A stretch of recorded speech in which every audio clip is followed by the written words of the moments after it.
Ladies and gentlemen, welcome back to the analysis of YOLENO TV. I hope you're well from wherever you're watching this channel.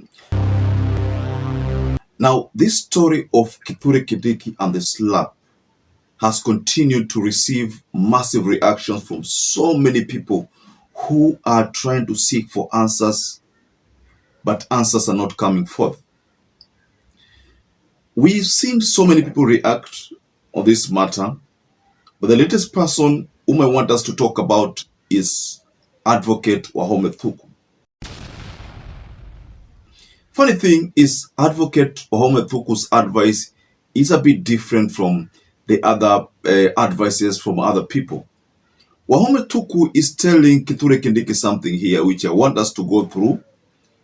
Whether Abraham KITHURE Kindiki has been slapped on the face or not, his next move should be to resign. Kindiki carries the June 2024 massacre of Gen Zs on his shoulders. This time, some of these abducted are from his backyard, and his people are waiting for him to disassociate with the abductions. Disassociate with the abduction is he has only one choice, ladies and gentlemen, to resign.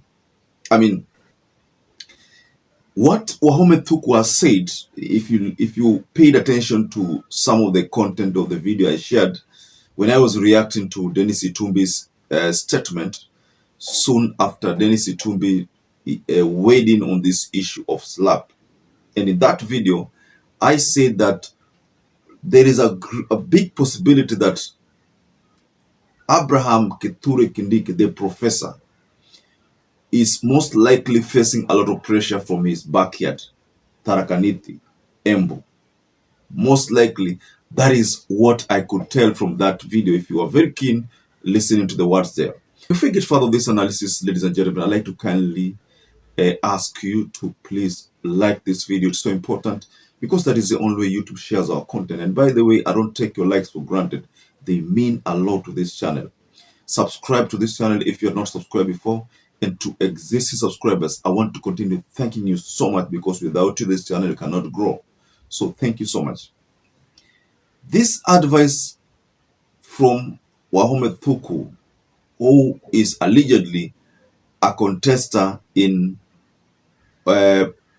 parliamentary contest of 2027 in Othaya constituency. So it's based on what I've seen. I've seen some people sharing t-shirts about WAHOME THUKU 2027 Othaya constituency. So most likely it's going to vie for a member of parliament of that constituency. So I was telling you about something. You know, we all remember that there was that Ruto chose Kisii to celebrate the new year, you know. But in that celebration, word has it that KITHURE Kindiki did not attend that event. Now, what preceded that story of KITHURE Kindiki not attending the Kisii event is a scenario where it's alleged that there was some kind of slap.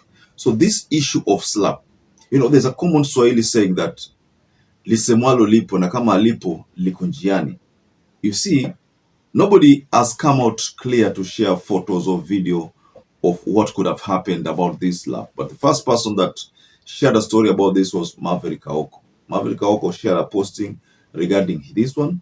And then there were so many people reacted. Dennis Itumbi too reacted, and some YouTubers, some social media bloggers also offered more reactions. And in this latest one, I managed to pick a reaction from WAHOME THUKU. So let's delve further into WAHOME THUKU's proposal.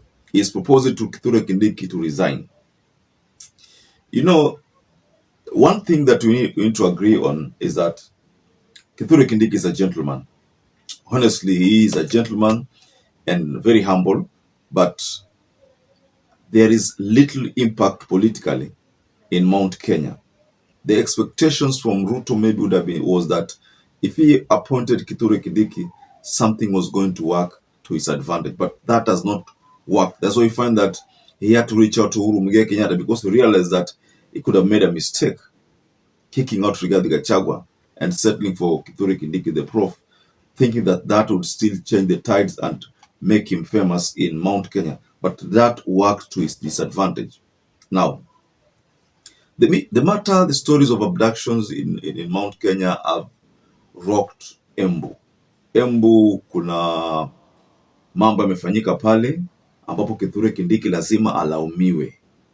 Based on what is happening, ni kama Kithure Kindiki analaumiwa. So the people there want him to offer a reaction to this.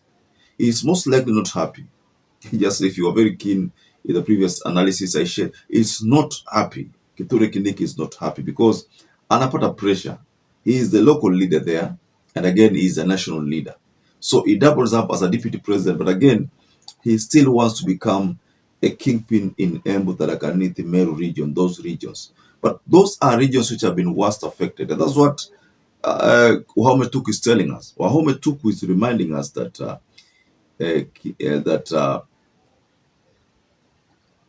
this time, some of those abducted are from his backyard, and his people are waiting for him to disassociate with the abduction. So what WAHOME THUKU is trying to tell us is that Kithure Kindiki is supposed to come out boldly and defend his position, matters abduction. So could we say that he skipped the Kisii event because he didn't want to be seen as if he's celebrating, and the people from his backyard are still in an unknown, held incognito? Was that the case? I mean, I'm just thinking that there could have been a reason. Or we can say that maybe Kithure Kindiki chose to celebrate the New Year Eve somewhere else. You know, maybe they could have talked and they could have told William Ruto that I will celebrate New Year Eve in Embu. But we know that Ruto chose Kisii. But that was against what has been happening. You know, all the years, like say for example during Uhuru Kenyatta alikuwa most of the time alikuwa anavuka mwaka Mombasa. These presidents, most of them, I think even Mwai Kibaki, wamekuwa wakivuka mwaka Mombasa. But I think the strategy of William Ruto now is to try to win back Nyanza to his basket. So most likely that's why you find that tangu hiyo tarehe moja yeye yuko tu Nyanza regions, Western, Nyanza region. So I think the plan is to try to consolidate Western and Nyanza to try to replace it with Mount Kenya, because Mount Kenya is a huge threat to him, you know.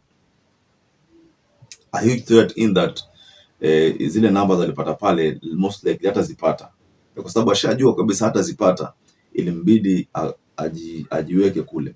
But then Kithure Kindiki could have done some calculations, realize that if I'm seen in Nyanza, for example, my people in Mount Kenya wataona kama nimeanza kuwasaliti. So what should I do? I should just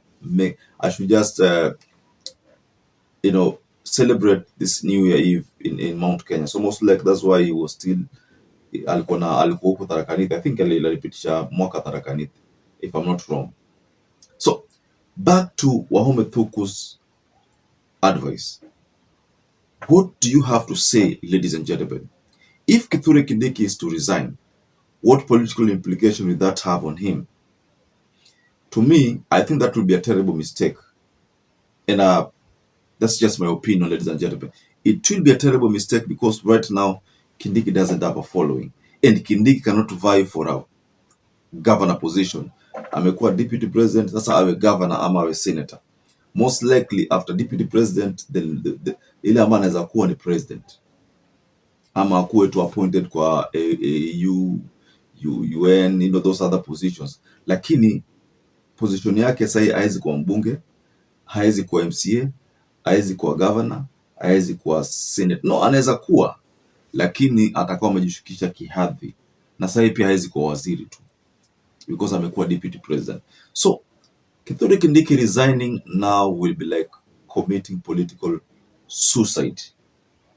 So the advice from WAHOME THUKU, though it will save him face, lakini Kindiki cannot outsmart the pressure that is already being piled by Rigathi Gachagua. Rigathi Gachagua, the kind of pressure ambayo anaweka in Mount Kenya, I don't think Kindiki can match it. So resigning at this particular moment, though it will save him the face, but ni kitu itam affect most likely that resign.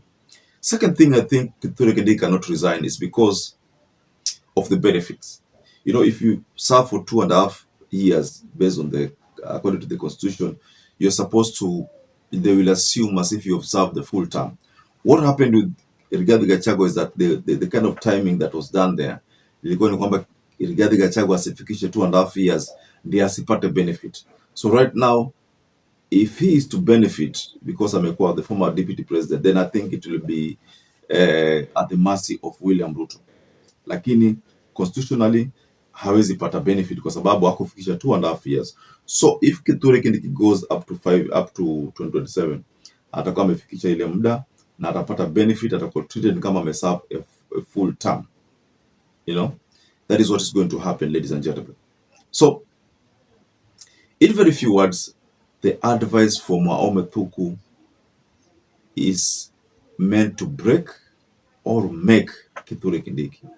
Break in a sense that he will not be able to convince the Mount Kenya people because Rigathi Gachagua has already assumed that position.